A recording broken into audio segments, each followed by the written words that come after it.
Hey folks, Tom Amoroso here, Columbus Saber Academy. Thank you for joining us, for those that are live, and for those that watch us after the fact. You're all good. Thank you guys very much. I'm here.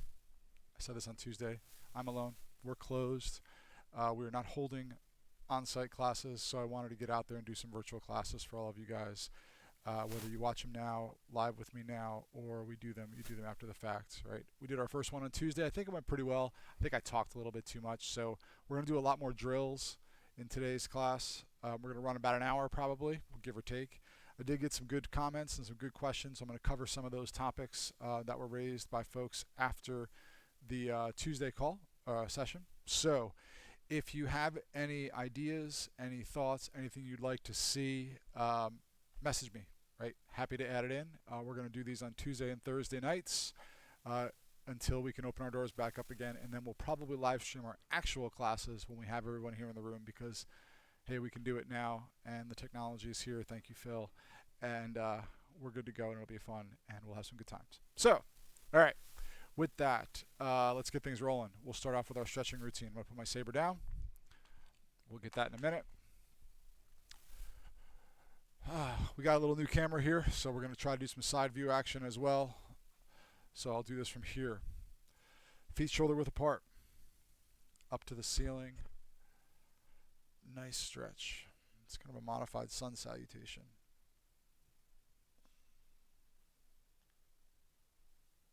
Bend over, touch your toes, knees, ankle, floor, whatever you can reach. Every time you do it, just try to go that little extra bit. Walk forward, reposition yourself in downward dog. So I want my legs straight, my heels towards the ground, right? Nice straight legs, get a good stretch in your backs of your legs.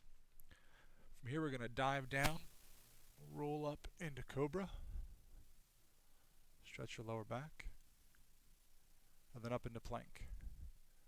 So nice straight back with plank. I've got a challenge video out there for those that are curious. 2 minutes, you can do it. 2 minutes in plank is not as bad as you think. You might have to work up to it, but that's good, right? You can do it though, and folks have been, so thank you for everybody that's been doing it and posting videos. I really appreciate it. It's actually pretty cool.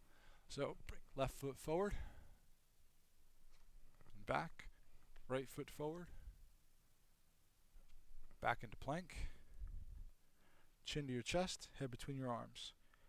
Stretch both your upper back and the backs of your legs. Roll up on those toes even. Get a little extra stretch. Good. Walk it in. Stay on your tiptoes. We're going to roll up nice and slow, reach all the way to the ceiling. So stay on your tiptoes the entire time. Wobbling is a good thing. It means you're working your stabilizer muscles. So with that, roll up. All the way up to the ceiling. Out to the walls. Stay on your tiptoes. And down. Relax. Good. We didn't do push-ups or sit-ups last class. For those that did the yoga class, sorry about that. I want to get down 20 push-ups and then 20 sit-ups. If you can do double that and do 40, do 40. Here's my rule with push-ups and sit-ups. Whatever you're told to do, just do one more than what you're asked. So if I say do 20 push-ups, do 21. If you can only do 10, great. Fine. That's totally cool. Next time, do 11. Right? Push yourself for that one more every single time. All right, so the way I like doing push-ups, either if you're going to do them on your knuckles, great. I used to do them all on my knuckles. Now I'm doing them kind of back on my hands. I want your elbows to go back as you push up, right? Not out. Right, let's get good structure. You're going to work. So, 20 good push-ups, your pace.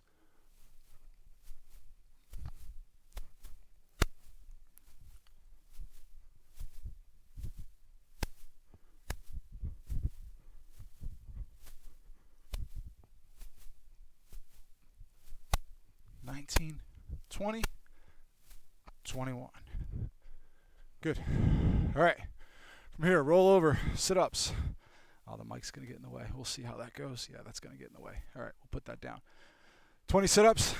So, with sit-ups, you do not need to go all the way down to your back because that leaves all the pressure from your core, right? you've now disengaged your core and you're not doing yourself any benefit from this position. Getting up from here stresses your back more than you should. So I want to start here. And again, anything beyond this last third disengages your core as well. You don't need it. It's not adding any value. So you go from 3/4 up to 1/4 down, right? That half movement. So nice and slow and relaxed.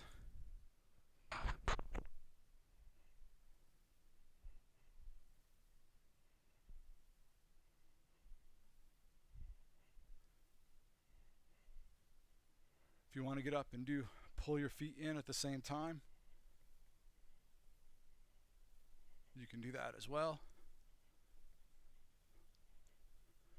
I have no idea how many that was. I'm sure someone is counting. I think it was over 20. Work yourself up to 100 push-ups, 200 sit-ups. Every push-up you do 2 sit-ups. That's a good rule of thumb. If you can do 50 push-ups, or if you do 20 push-ups, do 40 sit-ups, right? 2-to-1 ratio is what I always like to do, what I've been taught, and what I've done most of my life as well. All right, so let's do some footwork drills. Since we got the camera here, I can face forward the whole time. So we're going to do a drill. Right foot forward, left foot back, middle guard. For those that want to get into that position, feet are a little wider than shoulder width apart. 2 half steps forward, left leg pointing out. I will switch feet in a minute, so I'll do left foot forward so you guys can see from that camera. It's a gathering step. My front foot steps first, pull myself into place. Retreating step, my back foot steps first, I pull myself back to place. So we're going to do 10 sets. So meaning 10 up, back, 1, up, back, 2. So 1, do 10 each side. 2, 3, 4, 5. Play with distance. 6, 7, 8, 9, 10. Switch feet.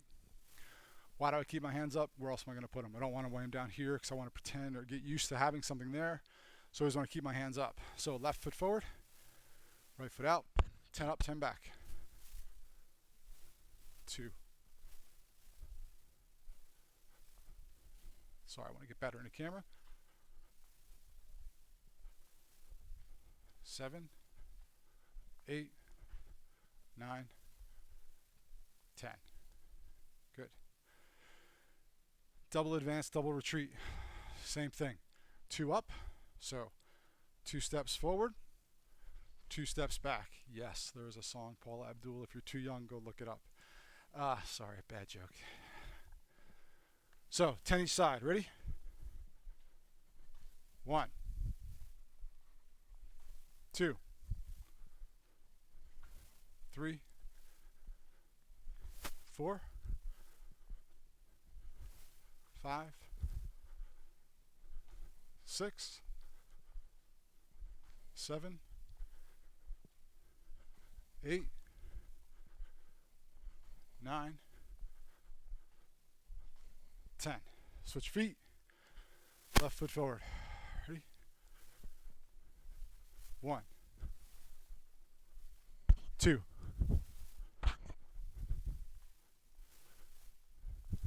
4, 5, 6, 6. I lost track. 7, 8, 9, 10. Awesome. Legs should be feeling it. Mine are. Put a quick pitch in. 6 o'clock, right before this class, we do longsword yoga. So it's a nice half-hour routine. Works your whole body, get some good stretching, some good core workout. You don't need a longsword, grab any weapon you have. You got a lightsaber, grab that. So join me on Tuesday of next week. All right, sorry. Let's do our cut drills.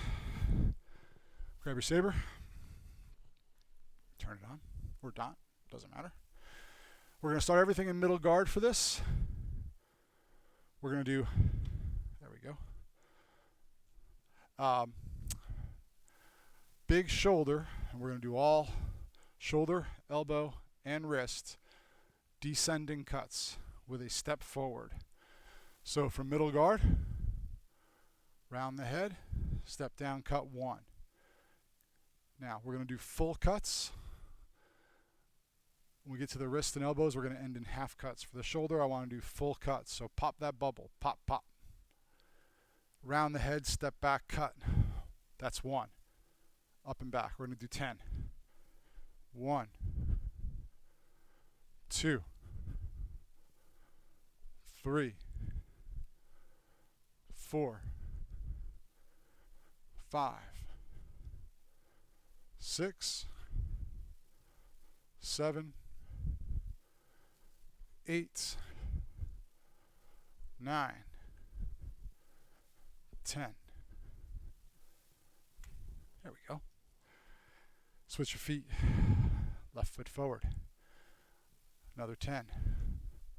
1, 2, 3, 4, 5. Again, my movements are all from my shoulder. 6, 7, 8, 9, 10. Good. We're going to do that 2 more sets. From the elbow, from the wrist. From the elbow and wrist, what I mean by that is middle guard, elbow. 1. Ending in half cut, half tempo. Or sorry, middle guard, I'm ending with a half cut for each one. So, middle guard. 1, 2, 3, 4, 5, 6, 7, 8, 9, 10. Good. Switch your feet. Elbows. My blade doesn't cross behind the back of my head. My blade and my hilt are always in front of my body.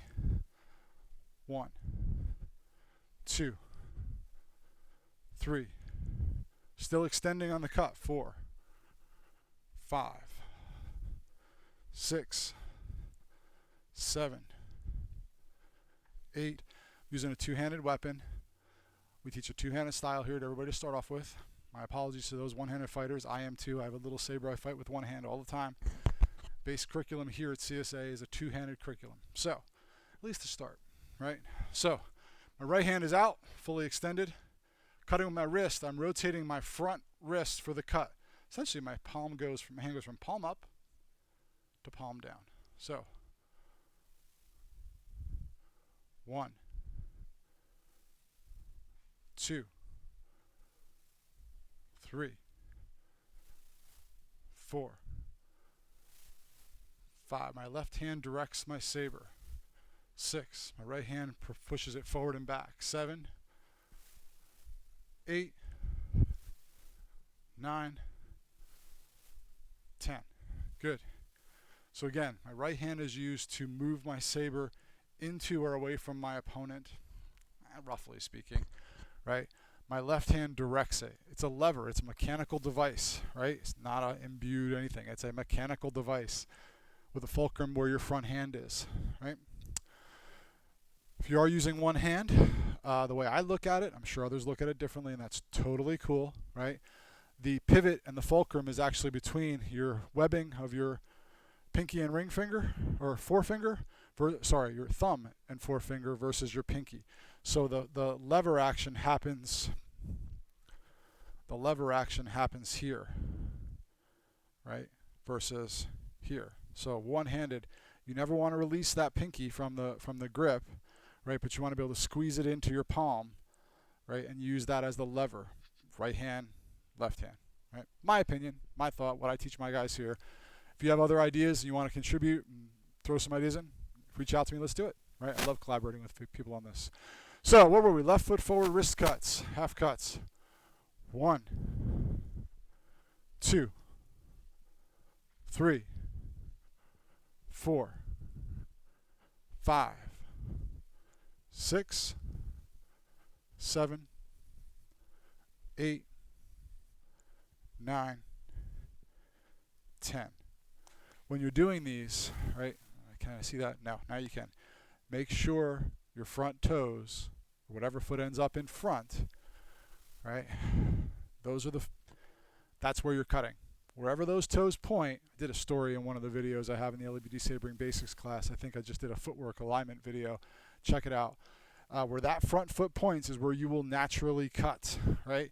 So one, it's super important that if my opponent is directly across from me, or wherever I'm pointing my toes, that's where my blade's going to land. If I turn my toes in, my blade comes in. If I turn my toes out, my blade hits there. If my opponent is there, and my toes are pointing out, and I'm trying to cut here, I'm working against my body. I'm fighting myself. So now I'm fighting two people. That's silly, right? Don't fight more people than you need to. So make your toes point to where your opponent is, no matter how you're aligned. Even if I'm radially to my opponent at an angle, my toes are always pointed toward wherever they are, right? Okay. Practice that with your footwork and with these cutting moves. Any movement you do, I will say this all the time. The most important thing you can have is good footwork and good alignment. You have that, you will not injure your knees as much as you probably would if you didn't, right? You actually sustain the life of them. You actually build them up a little bit. So you really can help prolong your life in this sport, and any fencing sport for that matter, or any sport for that matter. I don't care what you do. If your footwork sucks, you probably suck at it, right? All right, so those are the 3 cuts. 2 cuts, 2 steps. So we're going to do 2 simple highline attacks. We're going to go from the inside line to the outside line. Right? We're going to start in middle guard, right foot forward, left foot back, middle guard. Arms are extended. I'm going to go around step 1, 2. Now I do want to close. What we're doing with the second one is I'm closing a little bit to the outside angle so I can create a new center line to my opponent. We'll talk about that later today. But again, 2-step cuts. 1, 2, 3, 4, 5, 6, 7, 8, 9, 10. Call me out on my footwork. If my toes are off, call me out. I want to know these things. All right, so left foot forward, another 10. 1,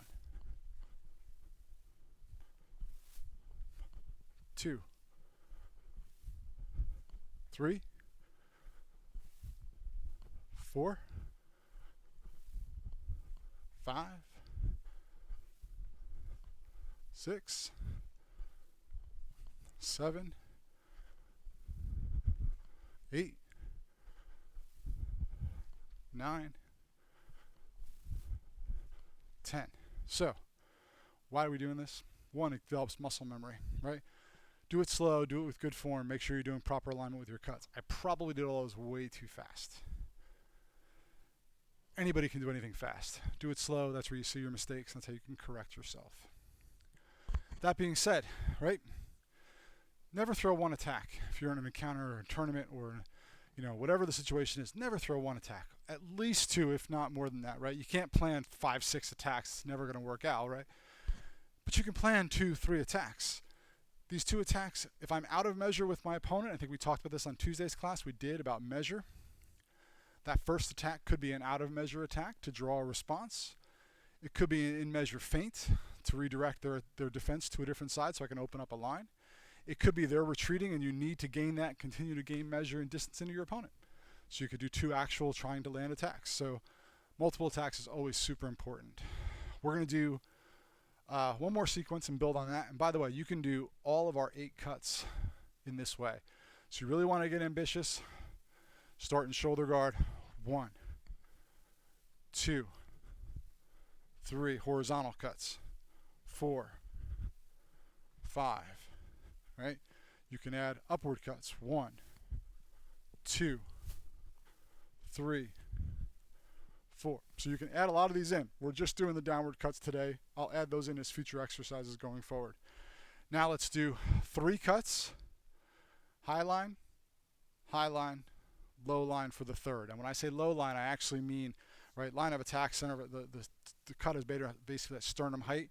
So I mean into the torso. Now you can cut up to the leg, but I really mean into the torso. So we're going to go 1,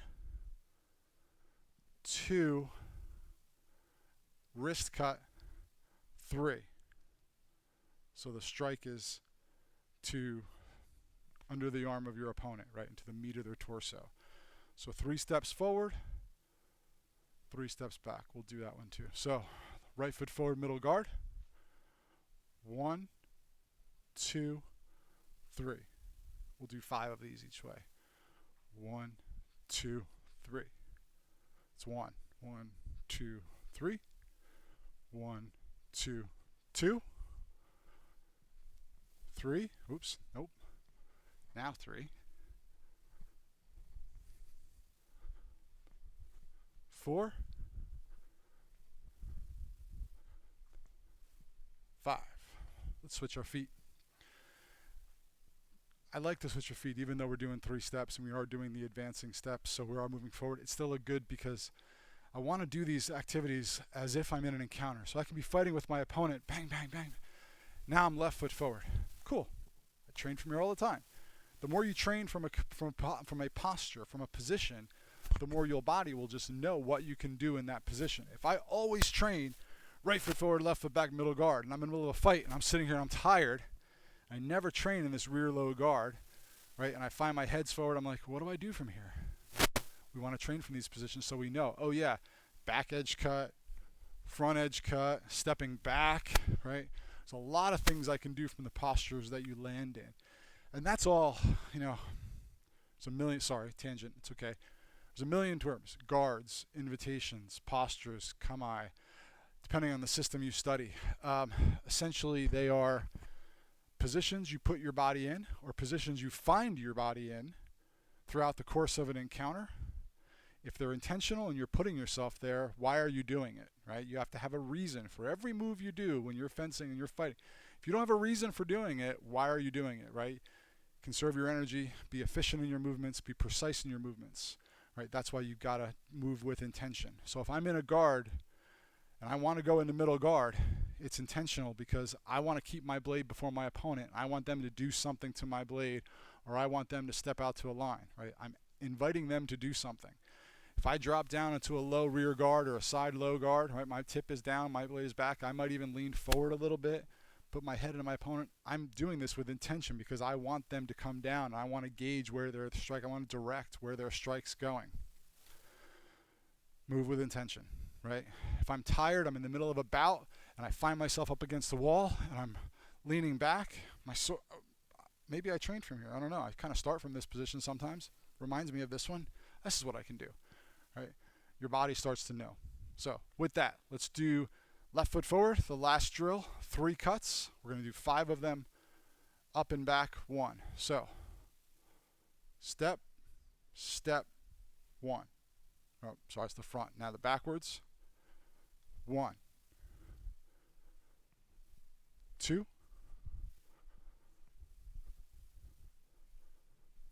3, 4,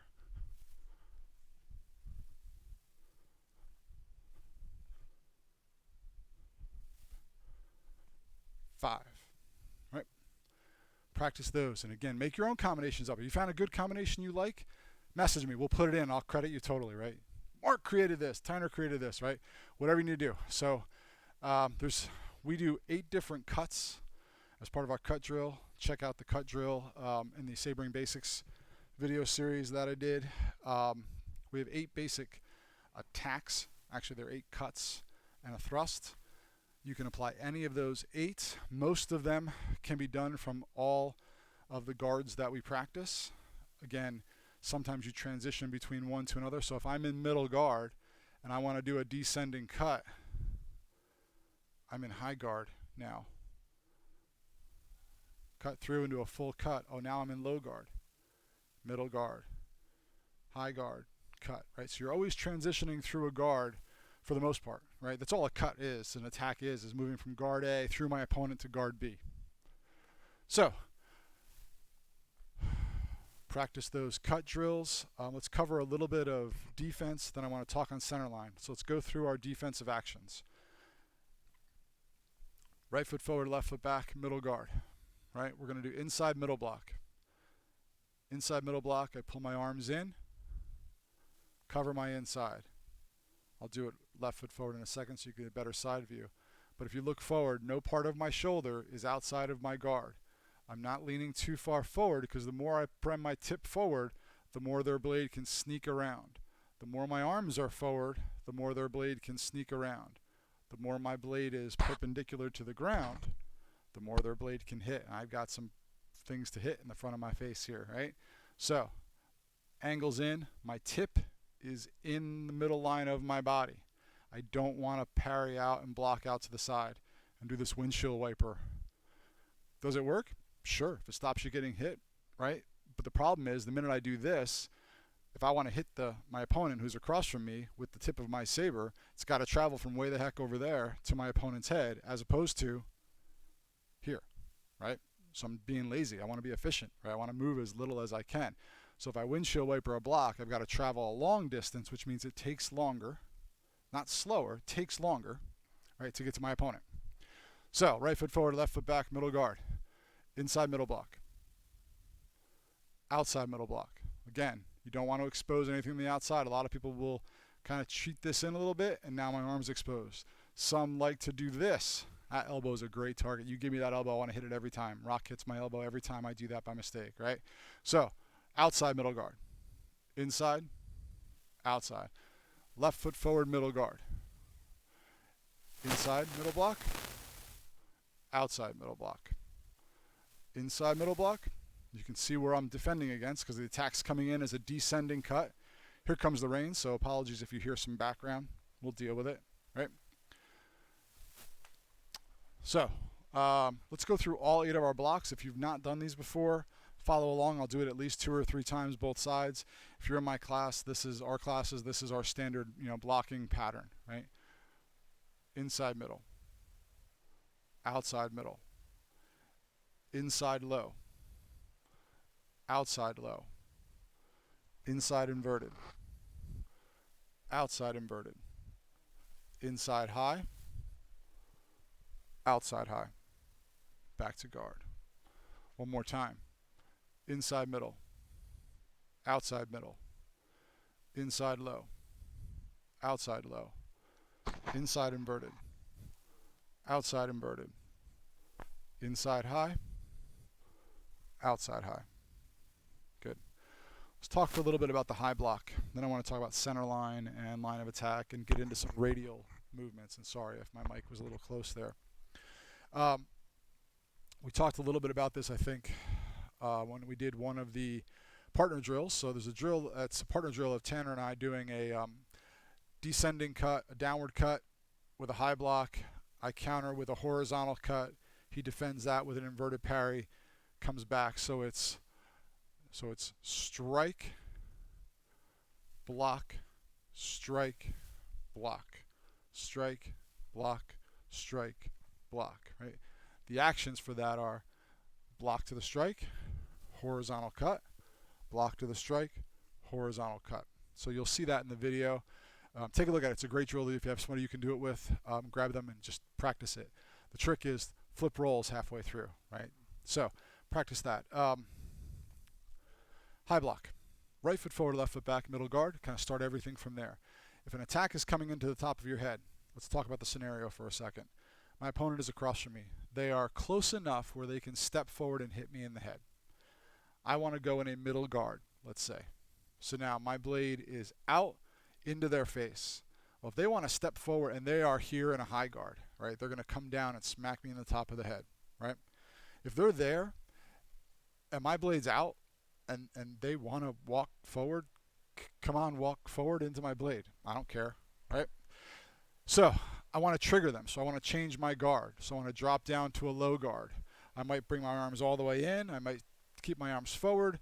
I can rotate my arms to the side. I can be left foot forward and move into a rear low guard. Something that draws my opponents into their cuts, makes them convince them that, yeah, that was a good strategy. I'm going to do that. I'm going to hit him in the head. because my first reaction is the highest probability attack they're going to do. And we talked about probability on Tuesday, right? If they're in this guard, the highest probability attack they're going to throw is straight down to the top of my head. Cool. I'm going to block that because I'm going to plan for that cut, because I'm going to give you my head, and I'm going to do, well, I'm left foot forward, so I'll do an outside high block. Bang. So I'm going to step up and block. Back to guard, pull back into a low guard, high block. Now, the angle of my blade, anything from horizontal to a descending angle is great, because when they hit, they will glance off. Now, I happen to have a hand guard here. If my blade is pointing up and they hit and glance down, they're going to come into my hands or into my head, and I don't want that, right? So every time I step out, the trick is not to think about raising the blade up to block. The trick is to think about moving your hands up. So all I'm doing is raising my hands up over my head and off. I don't want my hands, I don't want the hilt over my head, because this isn't protecting from anything. This is protective. The other key thing is my footwork, right? You can see my head's aligned pretty much right in the center of the screen right now. As I step over, my head moves off that line of attack, right? So my footwork keeps me safe. My blade interrupts their attack and their pattern, right? So if I give them my head, block, counterattack, and strike. And one of our first one steps, and if we can get somebody else in here over the next week or so, and we're allowed to do that, even though we usually keep 6 feet because we got a sword of some kind or a saber of some kind in our hands, we'll do that partner drill, and that one step we call it, right? So it's parry, strike to the wrist, right? So what was that? Left foot forward. I'll stay right foot forward for now. Right foot forward, inside high block, outside high block. Stepping to the outside of my body, outside high block, down. Once you're here, right, it's a lever. Pull this lever, bring yourself back into guard, move these toes to point towards your opponent, and you will hit your opponent. Now, if you step laterally with that parry and don't step into my opponent's space and they don't advance forward, right, you're going to stay out of their measure, and their available target is going to be their hands, right? If I do my parry and I step into my opponent and I come across, their head is going to be in range, but their blade is also going to be in your measure to hit you back, right? And when someone misses, the first thing they do is turn and strike, right? So it's a natural reflexive action. So where was I going with that? High blocks, right? Use the high block to maintain measure to your opponent and to set yourself up for your counterattack. Every parry you do, every block or every interruption to your opponent's action you do is to set yourself up for your counterattack, right? Or to put your opponent where you want them to be so your counterattack is more effective. So with that, let's talk a little bit about, practice that drill, practice our 8 cuts, the footwork drills we did before. I now want to spend kind of the next 15 minutes or so talking about line of attack and some radial steps, right? One of the feedback I got was, can we talk about kind of angled steps versus the linear steps that we do in the beginning of the class? Absolutely, right? So we are not confined to a strip, and even if we are, you still have angles you can walk at, right? I don't have to go forward and back. If you look at our compass rose, we have 8 directions on there. In our logo, that's intentional, right? And everyone uses that. It's a universal symbol for the directions of movement, right? I can move forward and back. I can move laterally left to right. I can move diagonally up and back in either direction, right? How do I do that with footwork? So the way I think about it is, I got a little red dot in here on the floor. Didn't even realize that was there. So I don't know if you guys can see it, 'cause it's our mark. So middle guard, nice, simple. I've got a dot in the middle of the floor. The way I like to talk about it is, picture a clock face around your body with 12 o'clock up there, 6 o'clock back there, 9, 3, you kind of get the gist, right? So I want to move in all 8 directions. So forward and back, easy. We do that all the time. I can step forward with my lead foot. I can step back and maintain my hip alignment. I can step forward with my back foot, or forward with my front, or backward with my front foot, change my hip orientation going forward and back. Linear, easy. We walk linearly all the time, right? Side to side. If I want to go off to 3 o'clock, off to my right. If I step out, look how much, keep in mind you're opening yourself up. You have to close when you do that. Back to guard. Step with my back foot. Close. Now I may close back. I may step and close in. Really depends on what you want to do with your opponent. Since we're stepping laterally, I'm going to close back because I want my lead foot to really dictate the positioning on that clock face. Right? So, forward, backwards, right, left. Simple, right? Diagonally up and back. We'll talk about the cross steps in a second. Diagonally up and back. Back foot. Close your line. Now, I don't want to do this because that's silly, because I'll be totally out of balance and completely with my back to my opponent. So if I'm going up to the right and I'm right foot forward, so I'm going in the direction of my lead foot, I have to step with that lead foot first and close my back foot. If I'm going to the opposite side, can I step with my lead foot? Sure, but look what happens. I'm putting my back to my opponent. Don't really want to do that, right?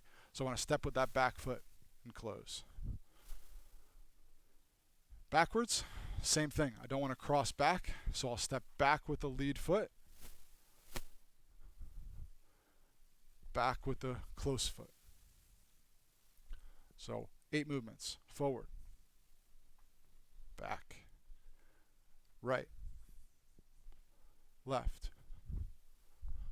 diagonally left, back, diagonally right, backwards left, backwards right. So why do I go at an angle? Well, the picture I painted before where my opponent is in high guard across from me, I'm in middle guard, right? I have the center line, right? My blade is out and it is in my opponent's face. There is a line that connects me to my opponent. It's a center line. It's the line of attack. When my blade is out, right, and they decide to walk forward and not move my blade, they're going to run into my blade, right? I have the line of attack. There's 2 things they can do. They can control that line via a blade action or via a body action, some action, right? They can step at an angle. So if I'm in high guard, picture the opponent across from me, and I step forward, I'm going to get stunk run through, right? So I want to create a new center line by stepping out. My opponent is still here, right? Let their blade be where it is, right? Strike. Now I may close the line to strike. There's a lot of things you can do to make sure you don't get hit from your opponent, because again, that's the most important thing, right? What are we saying now? Don't get hit. Hit your opponent. Don't get hit back. So that means parry or move, strike, and close and get out, right? So don't get hit, hit your opponent, and don't get hit back. Let me make that into a t-shirt, I think. Anyway, so center line, right? I'm going to step out to my left. So if I'm in high guard against my opponent, they're in center line. I want to strike out to their side. I may have to step over to strike. I may have to step out to strike, right? I don't always want to do that. I probably don't ever want to do that as a simple action of just my footwork, right? I usually want to do that in conjunction of something where my blade closes and covers a line. Because if my opponent's in middle guard and I just want to step over, I want to put my blade between me and my opponent's blade, right? So I want to close that line. If I stay in middle guard and all I do is just kind of move off and at an angle to my opponent, well, I'm leaving open this entire side of my body to my opponent's blade, which is right there, right? So every time you move, you want to move again with intention, and you got to move with awareness of where my opponent's blade is. So I might come in and then strike, but I might strike in a way that keeps me guarded as I do. And again, just because your opponent's head might be your desired target, if their hands are there and you perform a good solid movement to strike to their hands or their arms, great. Again, you know, it doesn't matter the rule system you're in or the scenario you're or the application of the techniques, as long as you perform them properly, they're all valid actions, right? So I'm in high guard. I want to close the line of attack, get into my opponent's line. I can do that just by walking. I said that, right? Closing the line. I can also do that by engaging my opponent's blade. So if my opponent's blade is in front of me, I can engage with it, and I'll get one of the guys here next week, I hope, and we'll do some partner drills where we're actually kind of playing with intention. But if someone's up in middle guard, I'll take middle guard back with them, and I'll put a little pressure on their blade, right? Try to learn their intention. I've now got a connection point to my opponent. I'm touching the same object they're touching, so I now can start to read their intention, right? I can read when they're going to put more pressure, when they're going to try to flick my blade away to make a strike. I can feel that, right? They're giving me an opportunity to read their mind and their body language. I'm going to do it. I'm going to take it, right? So I can engage their blade, move it. I can displace their blade to create a center line. I could circularly envelop their blade to create the center line. I could move their blade dramatically off, so I can beat their blade, kind of smack their blade off to the side, right? I can't do anything in isolation, though. Everything's got to be some combination of movements. It's got to be a combination of a beat, a foot, and a counter strike, right? It's got to be a combination of engage, flick, strike. But it's got to be with a movement, and it's got to be a little offline. Kind of the first half of the equation, right? You've got to get in, not get hit, but then you got to get out and not get hit back, right? So I mentioned this on Tuesday. So not only do I want to step out, create that new center line, right, the new line of attack, but when I'm done, I want to get out far enough where my opponent can't counterattack me back, right? Do I want to turn around and run away? Maybe, right? If I have an opportunity to, and I'm safe that way, cool.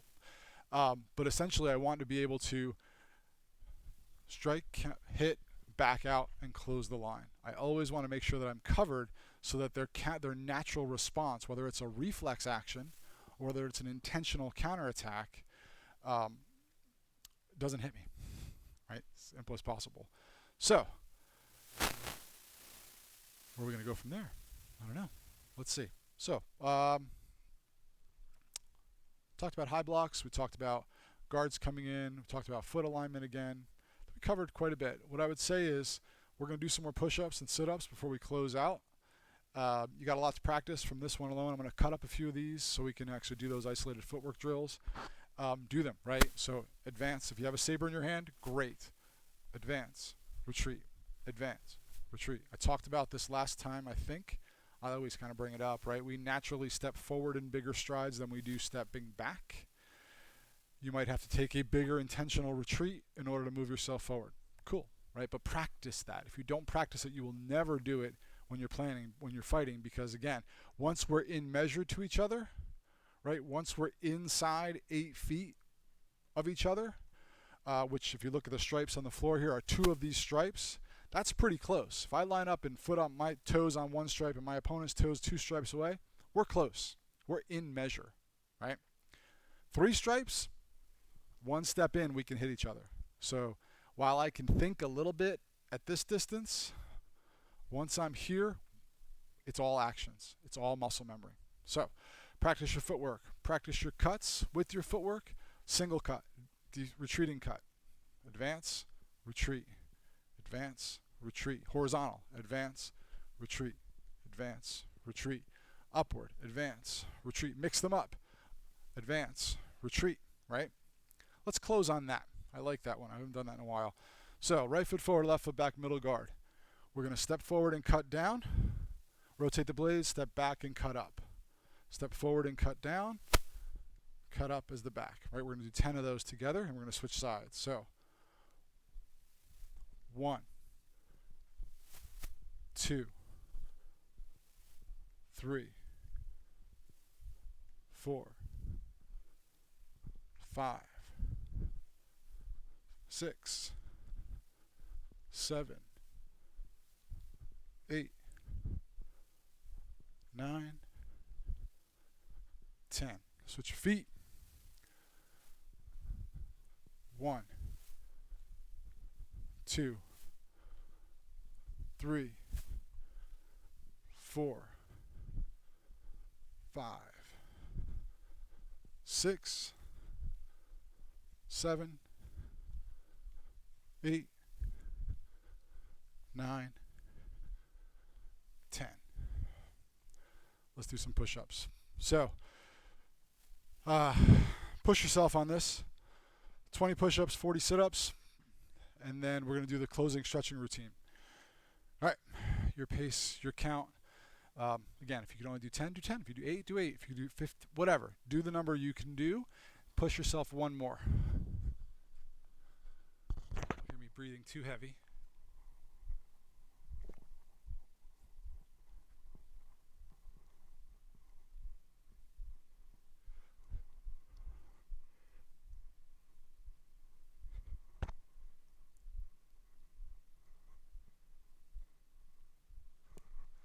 And then push it, sit-ups. So, I'm going to do 40. You do what you can do. Ready?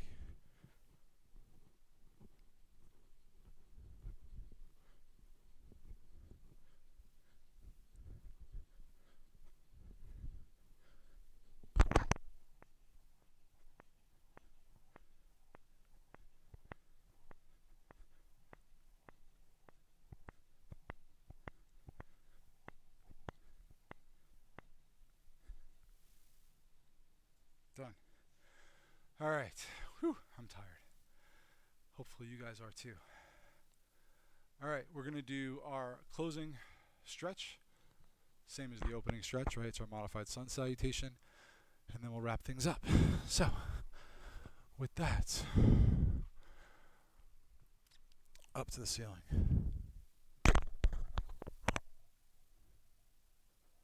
Down to the floor, knees, ankles, toes, whatever you can reach. Walk it out, downward dog. Dive down, roll up into cobra. Up into plank.